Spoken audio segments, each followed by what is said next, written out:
আপনাদেরকে সংগ্রামী শুভেচ্ছা ও লাল সালাম। বর্তমান বিশ্বে একচেটিয়াভাবে কেউ মোড়লগিরি করে যাবে এবং অন্যরা সেটা তাকিয়ে তাকিয়ে দেখবে, সেই অবস্থানে আজকের বিশ্ব আর দাঁড়িয়ে নেই। সেখান থেকে অনেক আগেই বেরিয়েছে এবং বেরিয়ে সাম্রাজ্যবাদী স্টেটগুলো তাদের নিজেদের মধ্যেই এক ধরনের লড়াই বজায় রেখেছে। আমরা দেখেছি যে আগে আমেরিকা বিশ্বব্যাপী তার দাপট বজায় রেখে চলেছে, একচেটিয়াভাবে এক ধরনের হস্তক্ষেপ করে বেরিয়েছে সকল জায়গায়। কিন্তু এখন মাঝখানে চলে এসেছে রাশিয়া এবং আমেরিকা, এই দুই সাম্রাজ্যবাদী স্টেটের মধ্যে চলছে এক ধরনের লড়াই। আমরা কম বেশি সকলেই জানি এই লড়াই আসলে সাম্রাজ্যবাদী স্টেটগুলোর মধ্যকার লড়াই, মূলত বিশ্ব ভাগবাটোয়ারার লড়াই। এই লড়াইয়ে কে বিশ্বকে শাসন করবে কিংবা শাসনের নামে শোষণ করবে, সেই প্রতিযোগিতাই আসলে চলছে। একচেটিয়াভাবে পশ্চিমাদের হাতে যে ক্ষমতাটা ছিল, সেই ক্ষমতাটা এখন কোনোভাবেই আর কেন্দ্রীভূত রাখতে চাচ্ছে না ও অপর সাম্রাজ্যবাদী স্টেটগুলো।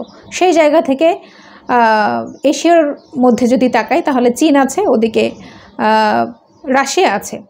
ফলে রাশিয়া এবং চীন কিংবা রাশিয়ার সাথে অন্যান্য যারা আসলে থাকতে চায়, তাদেরকে নিয়ে রাশিয়া কিন্তু এখানে একটা লড়াই অলরেডি শুরু করে দিয়েছে।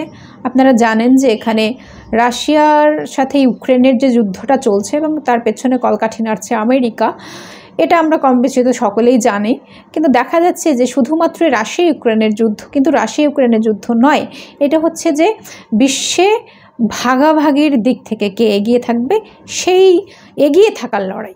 একটি ইন্টারেস্টিং ব্যাপার হচ্ছে যে একটা সময় দেখা যেত যে রাশিয়া যখন সোভিয়েত ইউনিয়ন ছিল, যখন সমাজতান্ত্রিক ব্যবস্থা কার্যকর ছিল, তখনই কিন্তু মানে এই প্রতিযোগী ছিল বিশেষ করে পশ্চিমাদের এবং ইউরোপীয় ইউনিয়নদের সাথে রাশিয়ারই এক ধরনের বৈরিতা ছিল।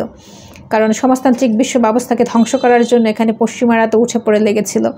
তাদের মধ্যে সে সময় লড়াই চলছিল, আজকেও তাদের মধ্যে লড়াই চলছে। কিন্তু পার্থক্যর জায়গাটা হচ্ছে এইখানে যে আগে রাশিয়া সোভিয়েত ইউনিয়ন সমাজতান্ত্রিক ব্যবস্থায় কার্যকর ছিল এবং সেই নীতিতে তারা দেশকে পরিচালিত করার জন্য চেষ্টা করছিল। আর আজকে রাশিয়া একটি আপাদমস্তক পুঁজিবাদী এবং সাম্রাজ্যবাদী স্টেট, এবং তারা কোনোভাবেই সমাজতন্ত্রের ধারক বাহক তো ননই। তারা এক ধরনের এই যে সাম্রাজ্যবাদী বিশ্ব ব্যবস্থায়, এই সাম্রাজ্যবাদী বিশ্ব ব্যবস্থা টিকিয়ে রাখতে এবং এই পুঁজিবাদী ব্যবস্থাকে টিকিয়ে রাখতেই আসলে আমেরিকার সাথে টেক্কা দিচ্ছে। আমেরিকাকে এখানে এই যে এত বছর ধরে তারা যে একচেটিয়া ব্যবসা বাণিজ্য বলেন, হস্তক্ষেপ বলেন, অথবা বিশ্বে মোড়লগিরি করে বেড়ানো বলেন, এই মোড়লগিরির অবসান চান এবং সেই জায়গাটা দখল করতে চান রাশিয়া। ফলে দেখা যাচ্ছে যে সাম্রাজ্যবাদী স্টেটগুলোর মধ্যকার ভাগবাটোয়ারের যে লড়াই, সেই লড়াইয়ে কেউ যে চুপচাপ থাকবে কিংবা কেউ নিজের মতো করে থাকবে, সেই অবস্থানে আজকের বিশ্ব নেই। আজকে পৃথিবীর সাথে মানে পৃথিবীর একটি দেশের সাথে অন্য একটি দেশ, তারা একদম মানে ইন্টারকানেক্টেড। কোথাও যুদ্ধ হচ্ছে, সেই যুদ্ধের প্রভাব অন্য কোনো দেশে পড়বে না, সেরকম কোনো অবস্থা আজকে আর নেই। আজকে রাশিয়া ইউক্রেনের যুদ্ধ হলে সেটার প্রভাব বাংলাদেশে এসে পড়বে, এটি এখনকার সময়ের বাস্তবতা। কাজেই চোখ নাক মুখ বন্ধ করে আমি রইলাম, সে অবস্থা এখন আর নেই। আপনাকে কোনো না কোনো পক্ষ নিতে হবে, আপনাকে পক্ষ আসলে নিতেই হবে, এছাড়া অন্য কোনো উপায় নেই। ফলে দেখা যাচ্ছে কি যে রাশিয়ার সাথে এখন অনেকেই জোট বাঁধার চেষ্টা করছে, রাশিয়ার পক্ষ নেওয়ার চেষ্টা করছে, আবার অনেকে আমেরিকার পক্ষেই থাকার চেষ্টা করছে। এই চেষ্টায় দেখা যাচ্ছে কি যে আমেরিকার যে বিশ্বব্যাপী ডলার বাণিজ্য, এই ডলারকে টেক্কা দেওয়ার জন্য, ডলারকে এক ধরনের বাতিল করে নিজেদের মুদ্রা চালু করার জন্য চেষ্টা কিন্তু এখানে করা হচ্ছে। আমরা কম বেশি জানি যে এখানে রুবেল হোক অথবা রুপি, যেটাই হোক না কেন, বা অন্য কোনো মুদ্রা, সেটাকে এখানে এক ধরনের মানে ডলারের বিপরীতে এস্টাবলিশ করার চেষ্টা চলছে। এবং সেই লড়াইয়ে বাংলাদেশে তো পিছিয়ে নেই। বাংলাদেশের ওই যে চোখ কান মুখ বন্ধ করে থাকার মতো কোনো উপায় আসলে নেই। সেই জায়গা থেকে এখন আমেরিকা যেহেতু বাংলাদেশের নির্বাচনকে কেন্দ্র করে এক ধরনের উঠে পড়ে লেগে আছে এবং তারা এখানে চাচ্ছে যে একটি গণতান্ত্রিক ব্যবস্থায় সুষ্ঠু ভোটের মাধ্যমে গণতান্ত্রিক সরকার প্রতিষ্ঠা পাক এবং অংশগ্রহণমূলক হোক সেই নির্বাচন, মানে কোনোভাবেই যেন এখানে নির্বাচনটা আর সেই 2014 এবং 2018 মতো প্রশ্নবিদ্ধ নির্বাচন না হয়। সে কারণে আমেরিকাকে দাওয়াত না দিতেই তারা বারংবার চলে এসেছে এবং বারংবার এই বিষয় নিয়ে কথা বলেছে।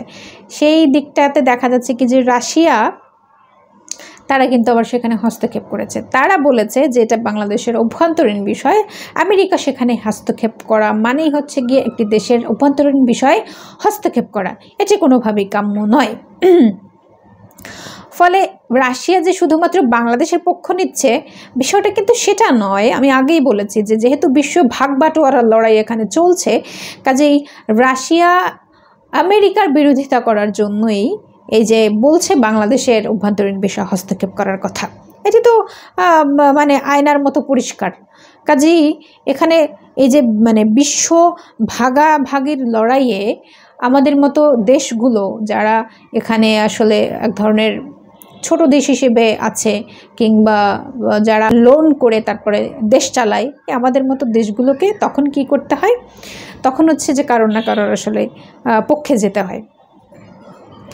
এখন বাংলাদেশের অবস্থান হচ্ছে এই যে আমেরিকা যেহেতু এখন এই আওয়ামী লীগ সরকারের বিরোধিতা করছে, তারা এখানে একটি সুষ্ঠু নির্বাচন চাচ্ছে অংশগ্রহণমূলক এবং এক ধরনের কি বলে এটাকে গণতান্ত্রিক ব্যবস্থা এখানে স্টাবলিশ করতে চাচ্ছে। কাজেই সেই অনুযায়ী দেখতে গেলে বলা যায় যে আমেরিকা বাংলাদেশের বর্তমান যে সরকার আওয়ামী লীগ সরকার সেই সরকারের বিরোধী অবস্থানে আছে।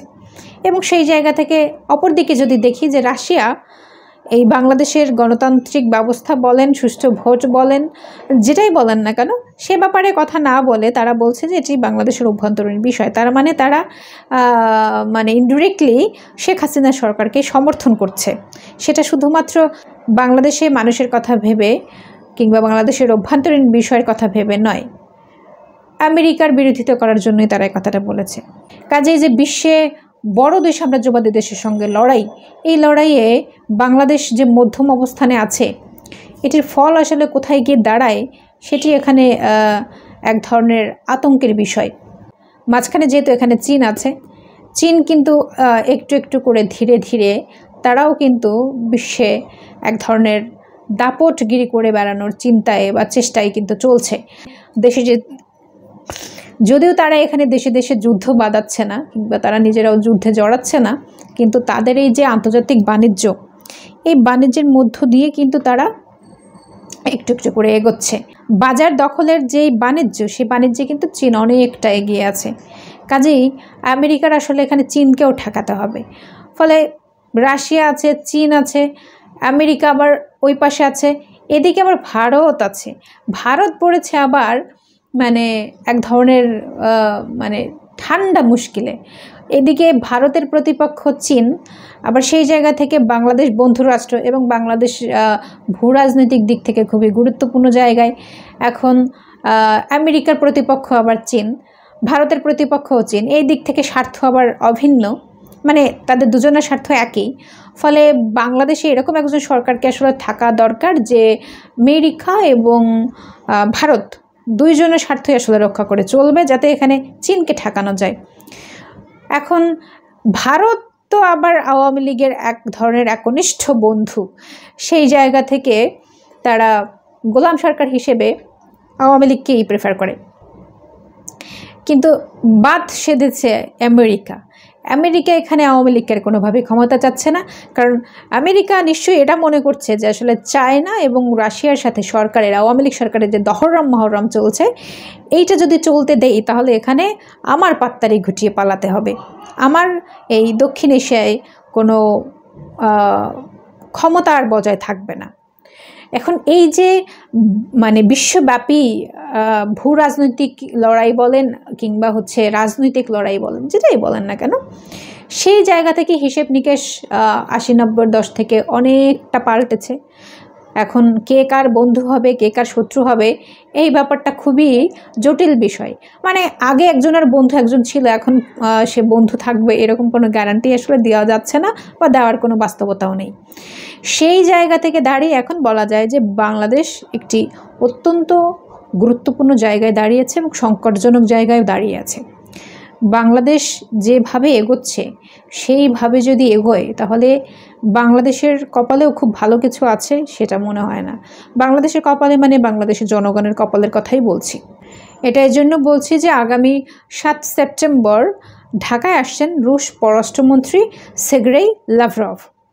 তিনি ঢাকায় এসে প্রধানমন্ত্রী শেখ হাসিনার সঙ্গে বৈঠক করবেন এবং পররাষ্ট্রমন্ত্রীর সঙ্গে বৈঠক করার কথা রয়েছে। বলা হচ্ছে যদিও যে তারা এখানে নির্বাচন কিংবা অন্যান্য প্রসঙ্গ নিয়ে কথা বলবেন না, তারা আসলে রূপপুরে পারমাণবিক বিদ্যুৎ কেন্দ্র সহ আরও বেশ কিছু চুক্তির বিষয়ে কথা বলবেন, দুদেশের বাণিজ্য সম্প্রসারণের বিষয়টা এখানে প্রাধান্য পাবে ইত্যাদি। তিনি ঢাকায় সম্ভবত 2 দিন থাকবেন এবং 2 দিন থাকার পরে তিনি যাবেন দিল্লি। আবার ওই যেদিন তিনি দিল্লিতে যাবেন সেই দিনই যাওয়ার কথা আছে আবার প্রধানমন্ত্রী শেখ হাসিনার দিল্লিতে G20 সম্মেলনকে কেন্দ্র করে। তো দেখা যাচ্ছে যে রাশিয়ার পররাষ্ট্রমন্ত্রী আসছেন, তিনি বাংলাদেশ সফর করে আবার দিল্লিতে যাবেন, এদিকে প্রধানমন্ত্রীও তখন দিল্লিতে যাবেন। ফলে এক ধরনের হিসাব নিকাশ কিন্তু আসলে চলছে। এই হিসেব নিকাশের কথা মাথায় রেখেই বাংলাদেশকে এখন খুব মেপে পা ফেলতে হবে। কিন্তু আওয়ামী লীগ সরকার যেভাবে তারা ক্ষমতায় যাওয়ার জন্য মরিয়া হয়ে বসে আছেন, সেই ক্ষমতায় যাওয়ার জন্য তারা যদি ভুল সিদ্ধান্ত এখানে নিয়ে নেন তাহলে সেটার সাফার কিন্তু আসলে এখানে জনগণকেই করতে হবে, সেটার মূল্য এখানে জনগণকেই চোকাতে হবে। কাজে শুধুমাত্রই সিদ্ধান্তগুলো সরকারের উপরে ছেড়ে দেওয়া মোটেই বুদ্ধিমানের কাজ হবে না, এখানে জনগণকেও এই সব সিদ্ধান্ত নেওয়ার ক্ষেত্রে ভূমিকা পালন করতে হবে। আদারওয়াইজ যে সংকটে আসলে বাংলাদেশ এখানে পতিত হবে সেই সংকট মোকাবেলার অবস্থা বাংলাদেশের থাকবে না। যা দেখা যাচ্ছে তাতে আমরা বুঝতে পারছি যে বাংলাদেশ সরকার রাশিয়া এবং চীনের দিকে ঝুঁকছে এবং রাশিয়া আর চীন তারা বাংলাদেশকে এক ধরনের মৌন শুধু নয়, তারাও প্রকাশ্যেই সাপোর্ট করছে। যদিও তাদের এখানে বন্ধুরাষ্ট্র হিসেবে ভারত আছে, কিন্তু ভারত আবার আমেরিকাকে বাদ দিয়ে চীনকে মোকাবেলা করতে পারবে সেই অবস্থানে নেই। কাজে একটা খুব ক্রিটিক্যাল সিচুয়েশনে কিন্তু বিশ্ব দাঁড়িয়ে আছে। এই অবস্থায় বাংলাদেশকে খুব সতর্কতার সাথে পথ চলতে হবে এবং সেটি যদি আওয়ামী লীগ সরকার না করতে পারে তাহলে এখানে জনগণের জন্য খুব ভয়ঙ্কর কিছু অপেক্ষা করছে। কাজেই জনগণের সিদ্ধান্ত নেওয়াটা খুব জরুরি দরকার।